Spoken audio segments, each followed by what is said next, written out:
Hello student, welcome to DSC HI channel. Hope आप सभी स्वस्थ होंगे, खुश होंगे। तो आज हम इस वीडियो में बीएड स्पेशल एजुकेशन की सेकेंड ईयर का पेपर फैमिली एंड कम्युनिटी को डिस्कस करेंगे, जो कि सारे ही जो डिसेबिलिटी मीन्स एचआई वाले हैं, अगर डीएड एचआई वाले कर रहे हैं, या डीएड वीआई में कर रहे हैं, या आईडी में कर रहे हैं, या किसी और डिसेबिलिटी में वो अपनी डिप्लोमा कर रहे हैं, उन सभी के लिए ये कॉमन पेपर है। और ये पेपर का नाम है क्या है, फैमिली एंड अ कम्युनिटी। तो इसको आज हम इस वीडियो में डिस्कस करेंगे कि क्या पेपर रहा था। और ये टोटल जो है वो 27 मार्क्स का क्वेश्चन था, और इसमें पासिंग मार्क्स की अगर हम बात करें तो हमें 11 मार्क्स जो है वो चाहिए थे सभी बच्चों के लिए। जो बच्चों ने दे दिया है वो भी अपना इससे क्वेश्चन को मैच कर सकते हैं, और जिन बच्चों ने अभी अपना पेपर देना है कि सेकेंड ईयर में है, उन्होंने सेकेंड ईयर अभी करनी है, तो उनके लिए तो बहुत ही बेनिफिशियल रहने वाले हैं जितने भी प्रीवियस ईयर क्वेश्चन पेपर होते हैं, क्योंकि उनको एक आइडिया हो जाता है कि पेपर का पैटर्न किस तरीके से होता है और किस तरीके से हमें आंसर अटेम्प्ट करना है। तो ये जो पेपर है इसको आज हम डिस्कस करेंगे। ये आपको पीडीएफ हो सकता है कि जो है वो कम विजिबिलिटी हो, ठीक है, क्योंकि ये एक पीडीएफ में मिला है मुझे। इसको मैंने सेम ही को मैंने क्या किया है, वर्ड फाइल में टाइप कर दिया है आप सभी के लिए इजी करने के लिए। और इसकी पीडीएफ के साथ आप लोगों को मिल जाएगी, क्योंकि उसमें मैंने आंसर भी ऐड कर दिए हैं आप लोगों के रीड के लिए। वो मैं आप लोगों को लास्ट में बता दूंगी कि पीडीएफ आप लोगों को कहाँ मिलेगी।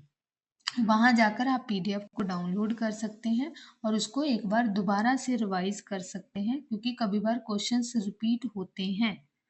ठीक है, तो अभी हम चलते हैं जहाँ हम लोगों ने इसके क्वेश्चंस को टाइप किया है और आंसर के साथ किया है। यस, तो होप सभी को यहाँ क्लियर होगा। ठीक है, तो ये हमारा फैमिली एंड कम्युनिटी का है, जैसा मैंने आप लोगों को बताया। अभी हम फर्स्ट क्वेश्चन देखेंगे। फर्स्ट क्वेश्चन मल्टीपल चॉइस था। इसमें family plays an important role in child, तो यहाँ मैंने हिंदी और इंग्लिश दोनों को रखा है ताकि आप लोगों के लिए इजी हो। परिवार बच्चों के विकास में एक महत्वपूर्ण भूमिका निभाते हैं। क्या वो इमोशनली है, सोशली है, या कॉग्निटिव है, या हॉलिस्टिक है। तो जहाँ हॉलिस्टिक लिखा है उसमें सारी चीज़ें, ये सोशल भी आ गया है उसमें ही, उसमें कॉग्निटिव भी आ गया है, उसमें इमोशनल भी आ गया है। इवन और अदर हम बात करें, कम्युनिकेशन हो, लैंग्वेज हो, बच्चे का फिजिकल हो, सारी चीज़ें जो है वो हॉलिस्टिक में आ गई है। तो फैमिली जो है वो इन सभी में जो है वो इम्पोर्टेंट रोल अदा करती है, तो इसीलिए हम यहाँ लगाएंगे हॉलिस्टिक डेवलपमेंट। तो समग्र विकास में जो है वो फैमिली इम्पोर्टेंट रोल अदा करती है। इसका आंसर जो है वो डी है। सेकंड क्वेश्चन है कि जो मैट्रिकल फैमिली सिस्टम है वो किस पर अथॉरिटी होती है। तो यहाँ जो है वो क्या है, मदर के पास जो है वो अथॉरिटी होती है, मदर एज अ हेड होती है घर पर। तो ये आएगा, अगर पैट्रिकल बोला जाता है तो वहाँ फादर होंगे हेड। नेक्स्ट क्वेश्चन थे ट्रू एंड फॉल्स। ठीक है, यहाँ आप लोगों को चार ही जो है वो मल्टीपल चॉइस क्वेश्चन, दो मल्टीपल चॉइस क्वेश्चन थे और दो आपके पास ट्रू फॉल्स थे। बाकी जो 11, जो अगर हम बात करें चार, बाकी जो आप लोगों के पास क्वेश्चन थे वो आपने सब्जेक्टिव क्वेश्चन के बाद ही आपको मार्क्स मिलेंगे, तो इसीलिए उन्होंने कम रखे हैं ताकि बच्चे सारे ऑब्जेक्टिव से मार्क्स ले जाएंगे, फिर उनको सब्जेक्टिव नहीं लिखना पड़ेगा, तो इसलिए उन्होंने पूरे सिस्टमेटिक तरीके से चीज़ें जो है वो रखी है। तो 7 मार्क्स जो है वो आपके यहाँ से आप लोगों ने लेने थे नीचे सब्जेक्टिव आंसर के साथ। तो ट्रू फॉल्स में क्या था, in the Indian context the most preferred family type is a joint family. So yes, it's a true कि जो इंडिया में अगर हम बात करें तो ज़्यादातर लोग जो है वो जॉइंट फैमिली को ही पसंद करते हैं। सेकंड ट्रू फॉल्स क्या है? Early intervention is a crucial for a later development. So yes, early intervention जो होता है वो बहुत इम्पॉर्टेंट हो जाता है बच्चे के लेटर डेवलपमेंट के, क्योंकि जो बाद वाला डेवलपमेंट है, अगर बच्चे का अर्ली इंटरवेंशन सही से हुआ है तो बाद वाला डेवलपमेंट जो है वो भी अच्छा होगा। अगर अर्ली इंटरवेंशन नहीं हुआ तो बाद की चीज़ें भी जो है वो उस पर इफेक्ट डालेंगी। तो इसलिए ये भी जो है वो क्या है, हमारे पास ट्रू है। ये दोनों ट्रू थे। नेक्स्ट क्वेश्चन क्या है, सेकंड, अगर हमारे पास पार्ट बी आ जाता है, पार्ट 4 पार्ट दिए गए, इसमें क्या था, सभी क्वेश्चन करने थे और जो क्वेश्चन क्या है हमारे पास 2 मार्क्स था, एक क्वेश्चन 2 मार्क्स का था। तो सबसे पहले क्वेश्चन था, इसमें 4 चीज़ें जो है वो हमें दी गई थी, कम्युनिटी के बारे में लिखने के लिए, अर्ली आइडेंटिफिकेशन के बारे में और पेरेंट एसोसिएशन के बारे में, और साथ में हाँ, ये 3 चीज़ों के बारे में लिखने के लिए हमें बोला गया था। उन्होंने ऐसे करके, अगर मैं क्वेश्चन आप लोगों को दिखा देती हूँ साथ में, ताकि आप लोग समझ जाए कि ये कैसे क्वेश्चन फॉर्म था। तो यहाँ आप लोग देख सकते हो कि इस तरीके से ये दिया गया था, कम्युनिटी के बारे में लिखने के लिए, अर्ली आइडेंटिफिकेशन के बारे में और पेरेंट एसोसिएशन के बारे में। और ये तीनों को लिखना था। और एक जो कम्युनिटी के बारे में अगर बच्चा लिख के आता है उसके 2 मार्क्स है, अर्ली इंटरवेंट आइडेंटिफिकेशन के बारे में लिख के आता है 2 मार्क्स है, और पेरेंट एसोसिएशन के बारे में लिख कर आता है तो 2 मार्क्स। टोटल इसके मिलाकर जो है वो 6 मार्क्स बनते थे। तो उसके में मैंने साथ में आंसर दिया है कि कम्युनिटी के बारे में क्या लिखोगे, अर्ली आइडेंटिफिकेशन क्या है एंड पेरेंट एसोसिएशन क्या है, ताकि आप लोग उसको रीड करके चीज़ों को अच्छे से समझ सकें। अभी हम चलते हैं वहाँ अपने आंसर के ऊपर। यस, तो यहाँ क्या है, कम्युनिटी। सो कम्युनिटी क्या है, एक ग्रुप ऑफ पीपल है जहाँ सभी क्या है, पर्टिकुलर एरिया में जो रहते हैं, जो शेयर करते हैं एक common value, cultures and interact करते हैं एक दूसरे के साथ। सो कम्युनिटी एक, यहाँ लोग जो है वो ग्रुप में रहते हैं और जो है वो क्या करते हैं, एक दूसरे के साथ अपने कॉमन वैल्यूज, कल्चर, एक दूसरे के साथ इंटरेक्ट करते हैं। तो इस तरीके से आप लिख सकते हैं। उन्होंने लिखा है कि 1 and 2 सेंटेंस ही आप लोगों ने लिखने हैं। Next, early identification. So early identification is the process of a recognizing a developmental delay or a disability in a children at an early stage to provide a timely support and intervention. So early identification क्या होता है कि हमें timely चीज़ों को पता करना है कि बच्चे के अंदर जो है वो क्या, किसी प्रकार की डेवलपमेंटल डिले है, जहाँ उसमें कोई ना कोई दिव्यांगता है कि नहीं है, वो चीज़ हमें टाइमली अर्ली एज में पता करनी है। और क्योंकि तभी हम क्या कर पाएंगे, प्रोवाइडली बच्चे को सपोर्ट एंड इंटरवेंशन दे पाएंगे। तो इसलिए अर्ली आइडेंटिफिकेशन जो है वो बहुत ज़रूरी है बच्चे की डेवलपमेंटल डिले को देखने के लिए। तो हम रिकग्नाइज जो है वो करते हैं। और ये 0 से जो हमारे पास 6 ईयर कहें, हम बर्थ से 6 ईयर तक अगर हम बात करें, तो ये हमारे पास क्रिटिकल टाइम पीरियड होता है बच्चे की, जो है वो इस समय पे जो लर्निंग स्टेज है वो बहुत पीक पे होती है। बच्चा बहुत क्यूरियस होता है चीज़ों को सीखने के लिए, और इसमें उस समय पे अगर हमने सही से बच्चे की आइडेंटिफिकेशन कर लिया, मान लो किसी तरीके की बच्चे में डेवलपमेंटल डिले देखने को मिलता है, तो हम वहाँ टाइमली इंटरवेंशन कर सकते हैं। 0 से 3 पीरियड तो हमें करना ही करना है, क्योंकि नेक्स्ट जो ईयर होंगे वो बच्चे की लैंग्वेज डेवलपमेंट करने में, उसकी सोशल डेवलपमेंट, कम्युनिकेशन डेवलपमेंट करने में हेल्प करेंगी। तो इसीलिए हमें जो है वो अर्ली आइडेंटिफिकेशन करना बहुत ज़रूरी है। नेक्स्ट हमारे पास है parents association. So parents association is a group of parents. यहाँ क्या है, सारे पेरेंट्स जो है वो क्या है, उनका ग्रुप होगा जो कि एक साथ क्या करेंगे, सपोर्ट करेंगे स्कूल एक्टिविटी को, डिस्कशन करेंगे चिल्ड्रन की क्या नीड है एंड प्रमोट करेंगे better education and the development. So parents association mean जो पेरेंट्स जो है उन सभी का ग्रुप होगा जो कि क्या करेंगे, एक साथ डिस्कस करेंगे क्या बच्चे की नीड है, क्योंकि उन्होंने अपने बच्चों के साथ वो फील करते हैं, टाइम बताते हैं, उनको पता है कि बच्चे की क्या रिक्वायरमेंट है, किस चीज़ें से उसका इंटरवेंशन, क्या चीज़ें हैं, प्रोफेशनल के साथ उनकी कोलैबोरेशन होगी, वो सारी चीज़ें जो है वो पेरेंट्स एसोसिएशन के साथ जो है वो होती है। नेक्स्ट हमारे पास है पार्ट सी। तो इसमें आप लोग ने क्या करने हैं, 3 क्वेश्चन जो है वो करने हैं, और 3 क्वेश्चन, एक क्वेश्चन जो है वो 3 मार्क्स का है। इसमें पहला क्वेश्चन था role of special educator in a inclusive education. तो अभी आप लोगों को पता है कि गवर्नमेंट क्या करी है, हर एक स्कूल में उन्होंने बोला है कि हमारे पास जनरल जो स्कूल है उनमें एक स्पेशल एजुकेटर होना चाहिए। तो उसी को रेशो को ध्यान में रखते हुए इंक्लूसिव स्कूल में अगर आप जाते हो एज अ स्पेशल एजुकेटर, तो आपका क्या रोल है वहाँ, उसको हम लोगों ने यहाँ देखना है। तो सबसे पहले क्या है, आइडेंटिफाई करना लर्निंग नीड, बच्चे की लर्निंग नीड क्या है उसको पहचान करना, और उसके हिसाब से प्रिपेयर करना इंडिविजुअलाइज एजुकेशन प्लान।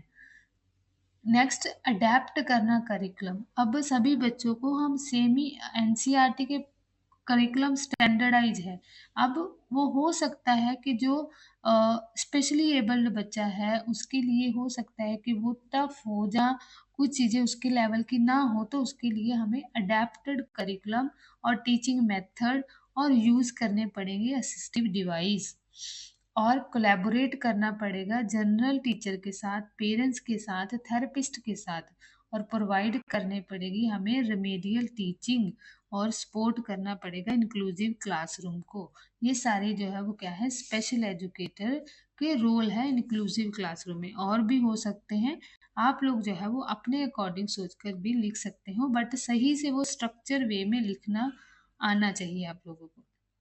यहाँ हिंदी में भी मैंने दिया है कि हमें बच्चों की ज़रूरत के अनुसार हमने क्या करना है, उनको पहले पहचानना है, देन आईपी बनाना है, देन करिकुलम हो गया, टीचर्स और पेरेंट्स, उन सभी के साथ हमने मिलजुल कर जो है वो काम करना होता है। तभी हम जो है वो एक सही डायरेक्शन में जा सकेंगे। एक मान लो कि स्पेशल एजुकेटर अपना प्लान बना रहा है, क्लास टीचर अपना कर रहा है, पेरेंट्स किसी और गोल पर काम कर रहे हैं, तो वहाँ बच्चे की जो इम्प्रूवमेंट के चांस जो है वो कम हो जाएंगे। तो इसीलिए हमें एक स्पेसिफिक, अगर किसी भी गोल को लेकर काम कर रहे हैं, तो सभी का ऑब्जेक्टिव जो है वो सेम होना चाहिए, टीचर का, क्लास टीचर का, और स्पेशल एजुकेटर का, पेरेंट्स का भी। यहाँ हम देखें तो types of family, so family के प्रकार पूछे थे। तो फैमिली एक यूनिवर्सल इंस्टीट्यूशन है जिसमें कि वेरीज करती हैं, इसमें स्ट्रक्चर के हिसाब से, रिलेशन के हिसाब से, और मॉडर्न चेंज जैसे आ रहा है उसके हिसाब से फैमिली की टाइप है। सो traditional and modern family. Traditional family में क्या होता है, लार्ज होती है, एक्सटेंडेड होती हैं, और फादर जो है वो क्या है, हेड होते हैं, स्ट्रॉन्ग बॉन्डिंग होती हैं। और मॉडर्न फैमिली की अगर बात करें तो वो न्यूक्लियर होती हैं, इक्वल रोल होता है मैन एंड वुमेन का, दोनों का, और बट क्लोज रिलेशनशिप जो है वो लेस देखने को मिलता है। नेक्स्ट, स्ट्रक्चर के बेस पे। अब स्ट्रक्चर के बेस में अगर हम देखें तो वहाँ न्यूक्लियर फैमिली जिसमें कि पेरेंट्स एंड अनमैरिड चिल्ड्रन आ जाएंगे। जॉइंट फैमिली में large family including the parents, son, their wifes and children. Next, extended family, two and more nuclear family living the together. तो ये आप लोगों को याद रखना है, पिछली बार ये पूछा था, ठीक है, इस बार हो सकता है कि इसको पूछ ले, किस पे फादर हेड होते हैं और किस में मदर हेड होते हैं, ये दोनों आप लोगों ने याद रखनी है। नेक्स्ट हम लोगों ने देखना है parents role in inclusive education. So parents का रोल क्या है इंक्लूसिव एजुकेशन में। So parents is a important role, as हम लोगों ने पहले देखा कि बच्चे की एजुकेशन में, या बच्चे के होलिस्टिक डेवलपमेंट में पेरेंट्स जो है वो इम्पोर्टेंट रोल अदा करते हैं। तो इंक्लूसिव एजुकेशन में क्या करते हैं पेरेंट्स, सबसे पहले बच्चे को प्रोवाइड करते हैं सपोर्ट एंड मोटिवेशन करते हैं to their child at home, and encourage करते हैं participation in the school activity. बच्चे को स्कूल एक्टिविटी में पार्टिसिपेट करने के लिए वो इनकरेज करते हैं और सपोर्ट प्रोवाइड करते हैं। नेक्स्ट क्या है, collaboration with the teacher. So teacher के साथ कोलैबोरेशन एंड स्पेशल एजुकेटर के साथ कोलैबोरेशन करते हैं अंडरस्टैंड करने के लिए चाइल्ड की नीड और प्रोग्रेस, बच्चे की कहाँ नीड है, किस तरीके से बच्चे की प्रोग्रेस हो रही है, तो उसके लिए teacher and the special educator, जहाँ टीचर मीन जो कि क्लास टीचर या जनरल टीचर कहें, इंक्लूसिव क्लासरूम की हम बात कर रहे हैं तो इसीलिए। नेक्स्ट क्या है, creating a positive and acceptive environment that build a confidence and a self esteem in the child.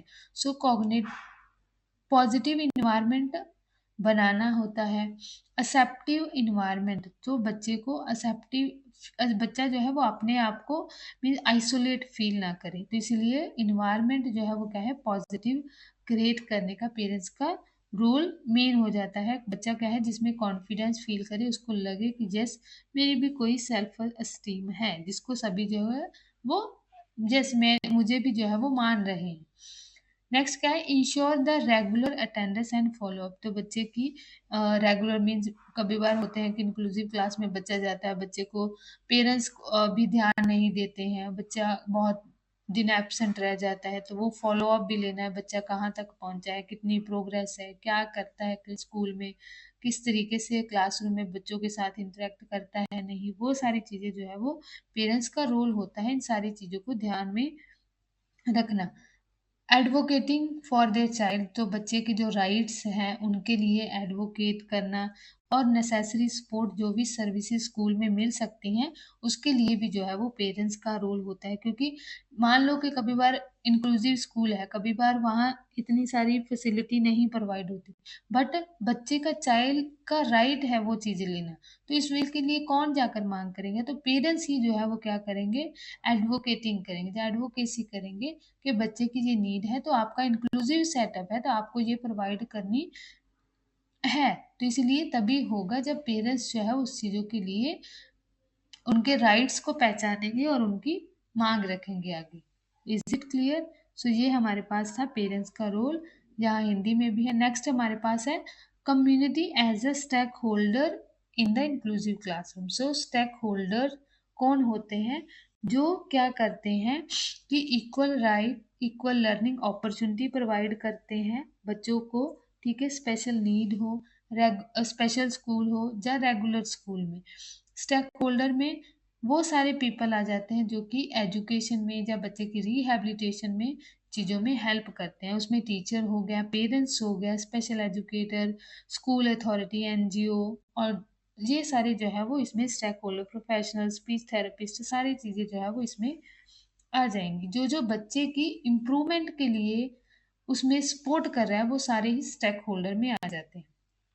So role of community क्या आएगा कि क्रिएटिंग अवेयरनेस क्रिएट करना, positive attitude toward the children with a special need, provide करना support and resources, facilities, fund, services provide करना, help in identify and enroll of children with the disability, promote करना acceptance and a social inclusion in society, collaborate with the schools and the families and school की collaboration, better implementation of the inclusive education। तो हमें inclusive education को better करना है तो हमें stake holder को एक साथ कोलैबोरेट करके इस चीज़ों को करना होगा।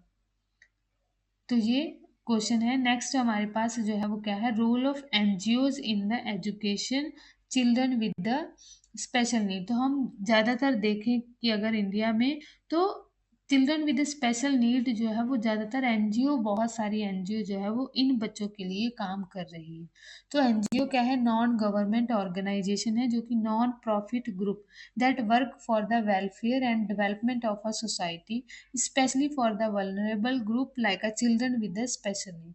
सो एनजीओ का रोल क्या है, प्रोवाइड करना special education services and inclusive learning opportunity, conduct करना अवेयरनेस प्रोग्राम, रिड्यूस करना स्टिग्मा, प्रमोट करना इंक्लूजन, ऑफर करना training and teachers and promote parents to better support, provide करना assistive device, learning material, help in early identification and intervention and rehabilitation and the vocational training जो है वो provide करते हैं NGOs. तो इसीलिए एनजीओ ज़्यादातर जो है वो क्या है, बच्चों की एजुकेशन को लेकर हो, उनकी वोकेशनल को लेकर हो, बहुत सारी जगह पर जो है वो NGO children with special need वाले बच्चों के लिए काम कर रही है।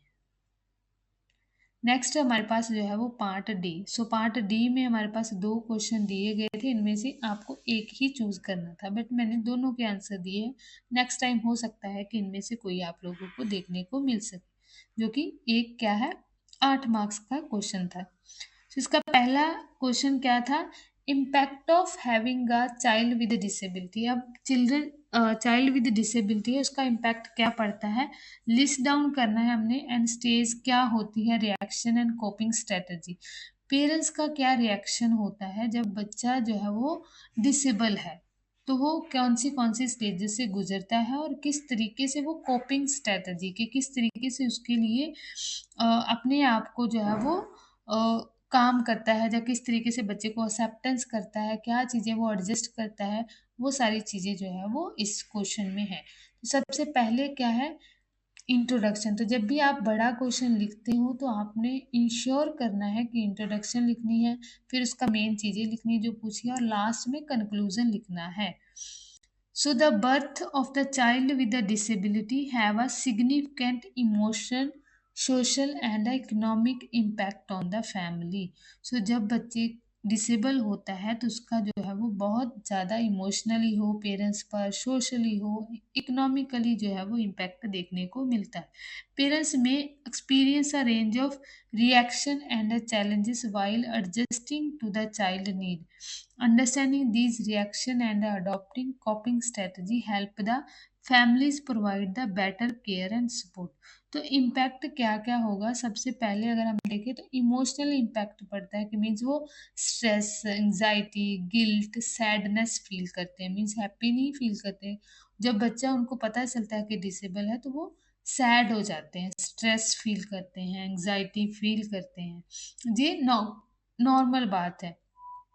सोशल इम्पैक्ट क्या पड़ता है, तो कभी बार वो आइसोलेट हो सकते हैं, मीन्स कि पहले वो सभी के साथ रहते होंगे, जब उनको पता चला कि बच्चा हमारा डिसेबल है तो वो कभी बार क्या है, अपने रिश्तेदार हो, आसपास हो, उतना ज़्यादा घुलना मिलना पसंद नहीं करते हैं। तो मीन्स कभी बार सोसाइटी भी उनको एक्सेप्ट नहीं करती है बाद में, और वो खुद फिर क्या हो जाते हैं, आइसोलेट हो जाते हैं। स्टिग्मा उनके मन में बन जाता है कि नहीं, लोग हमें क्या कहेंगे, ये क्या है, इस तरीके से जो है वो हो जाता है। रिड्यूस सोशल इंटरेक्शन, तो सोशल इंटरेक्शन जो है वो उनमें कम हो जाता है। नेक्स्ट क्या है, इकोनॉमिक इम्पैक्ट। सो इकोनॉमिक इम्पैक्ट क्या है, इंक्रीज द एक्सपेंसेस। तो एक्सपेंसेस इंक्रीज हो जाते हैं, ऑब्वियसली बात है, क्योंकि अब डिसेबल बच्चा है तो उसके लिए थेरेपी हो, एजुकेशन हो, कुछ और, क्योंकि उसके इंटरवेंशन के लिए, उसके आइडेंटिफिकेशन के लिए बहुत सारी चीज़ों के लिए एक्सपेंसेस जो है वो ज़रूरत पड़ती है। फैमिली रिलेशनशिप अगर बात करें तो change in a role and responsibility and a possibility, conflict आ जाते हैं कभी बार, और रोल एंड रिस्पॉन्सिबिलिटी जो है वो बढ़ जाती है। नेक्स्ट क्या है, स्टेजेस क्या है रिएक्शन की पेरेंट्स की। तो सबसे पहले तो वो शॉक एंड डिनाई करते हैं कि नहीं, ऐसा नहीं हो सकता, ऐसा नहीं है हमारे बच्चे में। डिफ़िकल्टी होती है एक्सेप्ट करने में बच्चे की कंडीशन को, यस। अगर एंगर, गिल्ट भी फ़ील होता है, blaming self, others and situation. कभी बार एंगर फ़ील करते हैं, गुस्सा फ़ील करते हैं और गिल्ट फ़ील करते हैं। अपने आप को ब्लेम करते हैं, या कभी सिचुएशन को, जहाँ इसके कारण हुआ है, ये इसका दोषी है, ऐसा नहीं होना था। तो वो चीज़ें जो है वो हमें देखने को मिलती हैं।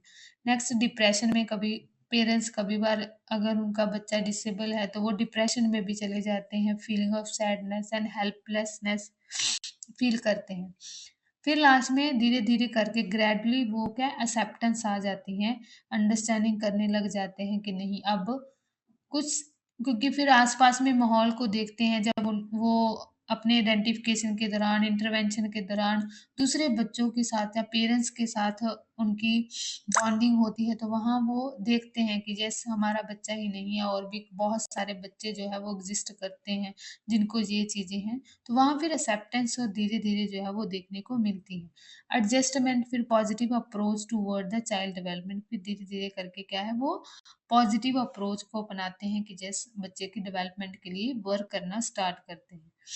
नेक्स्ट क्या है, अभी ये हमने स्टेजेस देखी कि किस तरीके का वो फील करते हैं।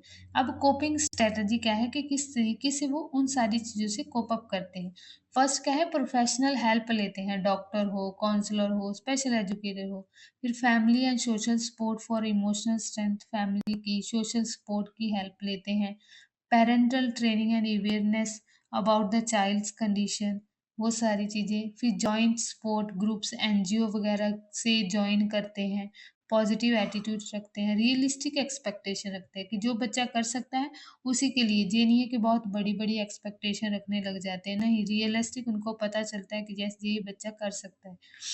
इंश्योर करते हैं early intervention and a proper education.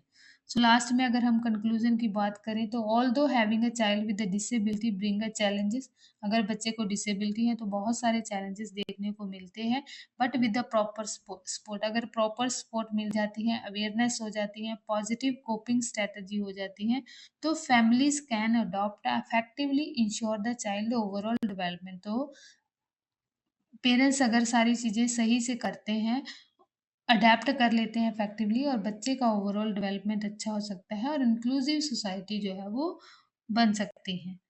ये जो है वो आंसर था पहले का, हिंदी में भी यहाँ आप लोगों को मिल जाएगा, सेम ही है कि सदमा लग जाता है गुस्से में, अवसाद, स्वीकृति, धीरे-धीरे करके वो चीज़ें हमें देखने को मिलती हैं। नेक्स्ट सेकंड क्वेश्चन था इसमें, important of early identification and early intervention and the role of community, कि अर्ली आइडेंटिफिकेशन क्या, क्यों इम्पोर्टेंट क्यों है, इंटरवेंशन क्यों है, और रोल क्या है कम्युनिटी का। जो अर्ली आइडेंटिफिकेशन का मीन क्या है, डिटेक्ट करना चाइल्ड की डेवलपमेंटल डिले, कि हमें पता लगाना कि बच्चे का कहीं डेवलपमेंटल डिले तो नहीं है, कहीं डिसेबिलिटी तो नहीं है, एट अ अर्ली स्टेज, तो पहली स्टेज पर ही पता लगाना, ताकि हमें इंटरवेंशन हम रेफर कर सके, टाइमली सपोर्ट दे सके, सर्विसेज जो भी प्रोवाइड करनी है, दोनों ही चीज़ें एसेंशियल है improving the child developmental and inclusive society. बच्चे की डेवलपमेंट के लिए और इंक्लूसिव सोसाइटी के लिए अर्ली आइडेंटिफिकेशन और इंटरवेंशन जो है वो बहुत ज़रूरी है, शीघ्र पहचान एंड शीघ्र हस्तक्षेप। सो इम्पॉर्टेंट क्यों है, कि हेल्प मिल सके डिटेक्ट करने में एट द अर्ली स्टेज, बच्चे की अर्ली स्टेज पर, प्रिवेंट करने के लिए फर्दर कॉम्प्लिकेशन एंड डिले, बाद में किसी तरीके की कॉम्प्लिकेशन बढ़ ना जाए, उसको प्रिवेंट करने के लिए हमें अर्ली आइडेंटिफिकेशन बहुत ज़रूरी है। Enable timely planning and intervention program, तो ये क्या करता है, अगर आइडेंटिफिकेशन टाइमली कर लिया तो वो हमें नेक्स्ट इंटरवेंशन को टाइमली प्लान करने में हेल्प करता है। Next, improve the chance for a better development and learning, तो ये अर्ली आइडेंटिफिकेशन इम्प्रूव करने में हेल्प करता है बच्चे की बेटर डेवलपमेंट एंड लर्निंग में। Next, early intervention, so early intervention ये इतना इतना लिखा है, आप लोग इसको आगे एक्सप्लेन कर लेना ताकि आपको मार्क्स जो है वो अच्छे मिले।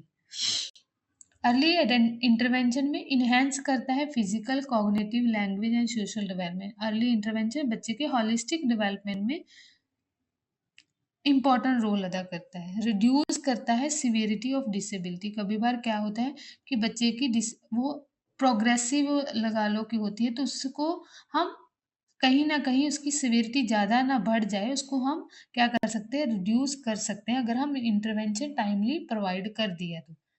प्रमोट करना इंडिपेंडेंस को एंड अ फंक्शनल स्किल को, बच्चे जो है वो इंडिपेंडेंसी भी हम कर सकते हैं, बच्चे की फंक्शनल स्किल को इम्प्रूव कर सकते हैं टाइम पर।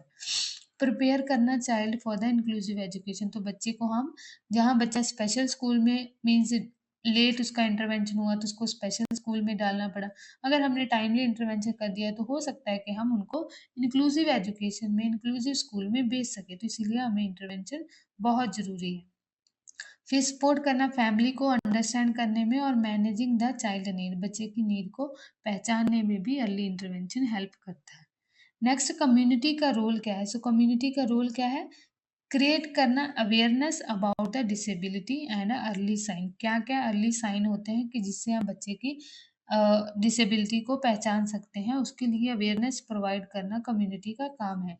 और हेल्प करना आइडेंटिफिकेशन में, रेफरल में, child with special need provide करना, support services and resource services provide करना, रिसोर्सेज प्रोवाइड करना, एक्सेप्टेंस एंड इंक्लूसिव सोसाइटी, क्योंकि अगर सोसाइटी ही बच्चों को इस तरीके से समझेगी तो फिर किस तरीके से जो पेरेंट्स है, जो बाकी सारी एक्सेप्टेंस आएगी। तो इसीलिए कम्युनिटी का काम होता है कि उन चीज़ों को एक्सेप्टेंस लेकर चले, प्रमोट करे कि यस ये चीज़ें हैं, इसको हमें एक्सेप्ट करना है, इनको भी सेम दूसरे की तरह ही समझना है, नॉर्मल बच्चों के तरीके से ही उनको ट्रीट करना है।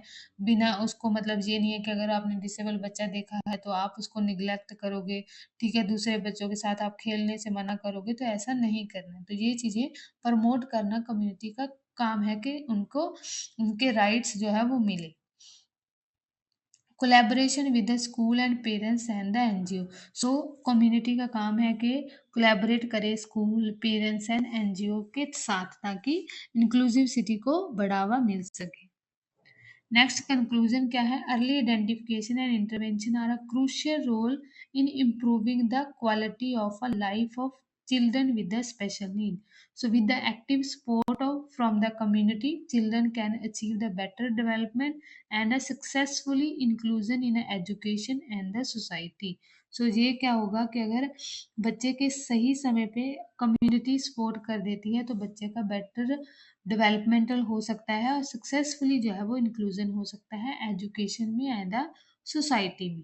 सो ये था आज का आप लोगों का क्वेश्चन, ठीक है, यहाँ तक हम लोगों ने सभी कर लिया है और इसी के साथ मैंने ये क्वेश्चन भी अटैच किया हुआ है। सभी हम लोगों ने ये सारे क्वेश्चन जो है वो किए हैं, आंसर के साथ देखे हैं, ठीक है। होप आप लोगों को समझ में आ गया होगा। अगर फिर भी कोई भी डाउट आप लोगों का रह जाता है तो इसी वीडियो के नीचे कमेंट बॉक्स कर सकते हो, कमेंट में मैसेज कर सकते हो।